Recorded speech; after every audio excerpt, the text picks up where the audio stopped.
नमस्कार, मीनास तडकामध्ये मी मीनाक्षी तुम्हा सगळ्यांचं मनापासून स्वागत करते। आज आपण बघणार आहोत मस्त असा रवा आणि मँगोचा केक। तर आपली जसं शाळेचा डबा ही सिरीज सुरूच आहे, तर त्या सिरीजमध्ये हा एक महत्त्वाचा मेनू ठरणार आहे। कारण हा केक तुम्ही एकदा बनवला तर तुम्ही थोडा थोडा करून तो एक आठवड्याभर नाश्त्याच्या डब्यामध्ये नक्कीच देऊ शकता। त्याचबरोबर तो हेल्दी सुद्धा आहे। सो जास्त वेळ न घालवता आपण पटकन आपल्या रेसिपीकडे जाऊया। तर हा अगदी घरच्या मोजक्या साहित्यामध्ये होणारा रवा मँगो केक आपण बनवलेला आहे। खूप सोपी रेसिपी आहे, अगदी पटकन होते। त्याचबरोबर तुमच्या किचनमध्ये असलेल्या सामानापासूनच ही रेसिपी बनवलेली आहे। चला तर बघूया याचं साहित्य। तर मी इथे 2 कप रवा घेते, बारीक रवा घेतलेला आहे, चिरोटी रवा। तुमच्याकडे मोठा रवा असेल तोही तुम्ही वापरू शकता। आता हा बारीक रवा मी इथे ह्या कपाच्या मापाने 2 कप घेतलेला आहे। तर रवा बारीक असो किंवा जाड असो मिक्सरमध्ये चांगला फिरवून घ्यायचा, त्याच्यामुळे आपला केक असा एकदम मऊ होतो। तर 1 मिनिटभर फिरवल्यानंतर तुम्ही बघू शकता रव्याची छान पावडर झालेली आहे। खूप जास्त पावडर करायची नाही, पण 1 मिनिटभर रवा मिक्सरमधून फिरवून घ्यायचा। आता हा रवा मी एका मोठ्या बाउलमध्ये काढून घेतलेला आहे। तुम्हाला जर छोटा केक बनवायचा असेल तर तुम्ही 1 कप रवा वापरू शकता। आता इथे बघा, हा मँगोचा पल्प आहे किंवा आंब्याचा गर आहे। तर हा साधारण 1.5 कप गर आहे आणि याच्यामध्ये मी 1 कप साखर घालते आणि हे मँगोचा पल्प आपण बनवून घेऊया। अगदी 2 मिनिटं मिक्सरमध्ये फिरवून घेतल्यानंतर तुम्ही इथे पाहू शकता साखर व्यवस्थित विरघळलेली आहे आणि मँगोचा गर मस्त असा फाईन झालेला आहे। तर इथे तुम्ही बघू शकता अशा पद्धतीने आपल्याला तो गर बनवायचा आहे किंवा मँगोचा पल्प बनवून घ्यायचा आहे। तर आपण हा पल्प रव्याच्या पावडरमध्ये किंवा रव्यामध्ये घालायचा आहे। आता हे सगळं आपण छान मिक्स करून घेऊया।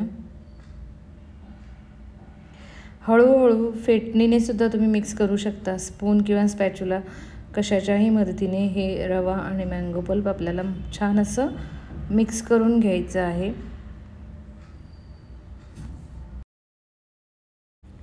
आता हे सगळं व्यवस्थित मिक्स झाल्यानंतर इथे मी अर्धा कप तूप घेतलेलं आहे, घरचं साजूक तूप आहे। तुमच्याकडे तूप नसेल तर तुम्ही तेलही वापरू शकता, विदाऊट फ्लेवरचं तेल वापरायचं आहे। इथे मी 1.5 कप दूध काढून घेतलेलं आहे बाजूला, तर त्यापैकी थोडंसंच दूध मी इथे घातलेलं आहे आणि पुन्हा आपण याचं बॅटर चांगलं मिक्स करून घ्यायचं आहे।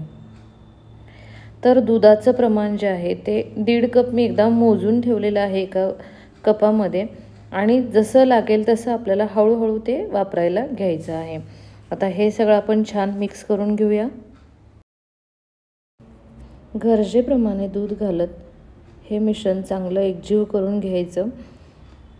जशी मी इथे व्हिडिओमध्ये दाखवलेली कन्सिस्टन्सी आहे अशा पद्धतीने रव्याला कन्सिस्टन्सी आली पाहिजे। खूपच पातळ किंवा खूपच घट्ट नाही करायचं। आणि हे मिश्रण मिक्स झाल्यानंतर ह्याला रेस्ट करायला ठेवायचं आहे। कमीत कमी अर्धा तास ते जास्तीत जास्त 1-1.5 तासापर्यंत तुम्ही हे मिश्रण असंच झाकून ठेवू शकता। तर रवा असल्यामुळे रवा फुगतो आणि रवा फुगायला थोडासा वेळ लागतो किंवा भिजायला थोडासा वेळ लागतो। तर त्यामुळं मी इथे हे मिश्रण जे आहे ते झाकून ठेवलेलं आहे। तर झाकून ठेवणं हे मस्ट आहे। आणि आता 1 तासानंतर तुम्ही बघा रवा चांगला घट्ट झालेला आहे, मिश्रण घट्ट झालेलं आहे कारण रवा चांगला फुगलेला आहे। तर अशा वेळेला काय करायचं, आपण जे दूध घेतलेलं आहे त्यातलं थोडं थोडं दूध आपण याच्यामध्ये पुन्हा घालून घ्यायचं आहे। केकच्या बॅटरसारखी एकदम स्मूथ कन्सिस्टन्सी येईपर्यंत आपल्याला ही प्रोसेस फॉलो करायची आहे। थोडं थोडं दूध घालून आपल्याला मिश्रण जे आहे ते पातळ करून घ्यायचं आहे। इथे बघा आपण कोणताही ॲडिशनल कलर किंवा फ्लेवर वापरलेला नाही आणि आपल्या मँगोमुळेच याला खूप छान कलर आलेला आहे आणि कन्सिस्टन्सीसुद्धा आपल्याला जशी हवी तशीच आलेली आहे। थोडंसं अजून पातळ करूया कारण रवा फुलायला थोडंसं बॅटर पातळ असायला हवं म्हणून। तर इथे बघा एवढंसं दूध शिल्लक राहिलेलं आहे आणि आपण बऱ्यापैकी 1.5 कप दूध इथे वापरलेलं आहे। तुमचा रवा जर जाड असेल तर दूध थोडंसं जास्तसुद्धा लागू शकतं। आपल्याला हव्या त्या कन्सिस्टन्सीचं बॅटर इथे तयार झालेलं आहे। याच्यामध्ये मी अजून बेकिंग पावडर घातलेली नाही, तर त्याच्या आधी आपण एक काम करून घेणार आहोत।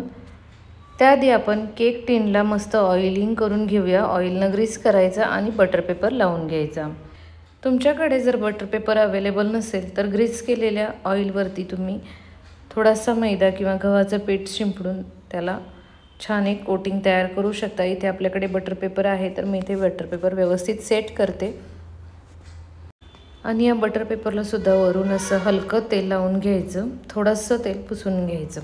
आणि इकडे मी पातेल्यामध्ये मीठ घालून एक स्टँड ठेवलेला आहे आणि हे आपल्याला बारीक गॅसवरती प्रीहीट करायला ठेवायचं आहे. तर आपलं बॅटर रेडी आहे, आपला टीन रेडी आहे. तर आता आपण काय करायचं आहे, याच्यामध्ये बेकिंग पावडर घालणार आहोत. तर बेकिंग सोडा किंवा इनो काहीही घालायचं नाही, फक्त 2 टेबलस्पून आपण बेकिंग पावडर घालायची आहे. तुम्हाला जर छोटा केक बनवायचा असेल तर तुम्ही 1 कप रव्यापासून छोटा केकसुद्धा बनवू शकता. त्याचं प्रमाण एक्झॅक्टली अर्ध असेल, जे मी व्हिडिओमध्ये दाखवलेलं प्रमाण आहे त्याच्या अर्ध प्रमाण तुम्ही घेऊ शकता. तर इथे बघा, बेकिंग पावडर घातल्यानंतर खूप जास्त आपल्याला हे हलवायचं नाही आहे मिश्रण, पण बेकिंग पावडर व्यवस्थित मिक्स झाली पाहिजे इतकी काळजी घ्यायची आहे. तर इथे तुम्ही बघू शकता बेकिंग पावडर घातल्यानंतर आपलं मिश्रण एकदम लाईट व्हायला सुरुवात झालेली आहे, एकदम असं फ्लफी दिसत आहे. तर सगळी बेकिंग पावडर व्यवस्थित मिक्स झाली की हे बॅटर आपण केक टिनमध्ये काढून घेऊया. तर याच्यामध्ये मँगो असल्यामुळं आणि रवा असल्यामुळं हे बॅटर थोडंसं पल्पी वाटतं, असं चिकट वाटतं. तर त्याच्यामुळे घाबरून जाण्याची काही गरज नाही.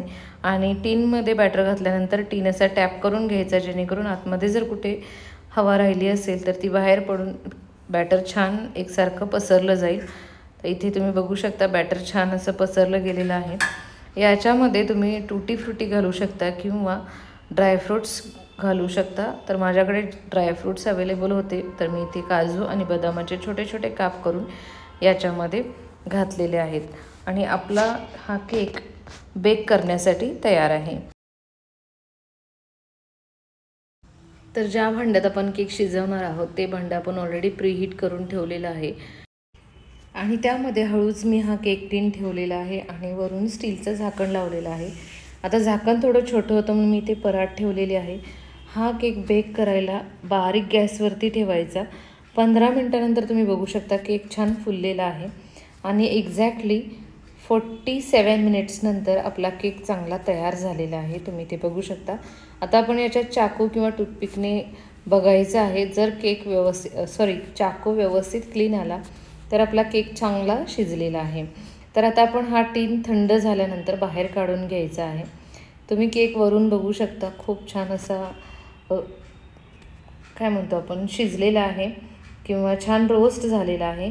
तर आता आपण या टीनमधनं हा केक काढून घेऊया. बटर पेपरमुळे इझिली केक टीनच्या बाहेर निघतो, पण लक्षात ठेवा थंड झाल्याशिवाय आपण हा केक काढायला घ्यायचा नाही.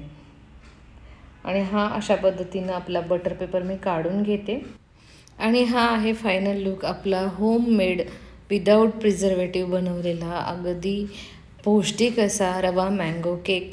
लहान मुलांना खूप जास्त आवडतो. तुम्ही बिनधास्त हा घरी बनवून देऊ शकता. तर आपण याचे पीसेस कट करून बघूया आतून हा केक कसा झालेला आहे. शक्यतो अगदी थंड झाल्यानंतर पीसेस कट करायला घ्यायचे, नाहीतर मग केक थोडासा फुटतो.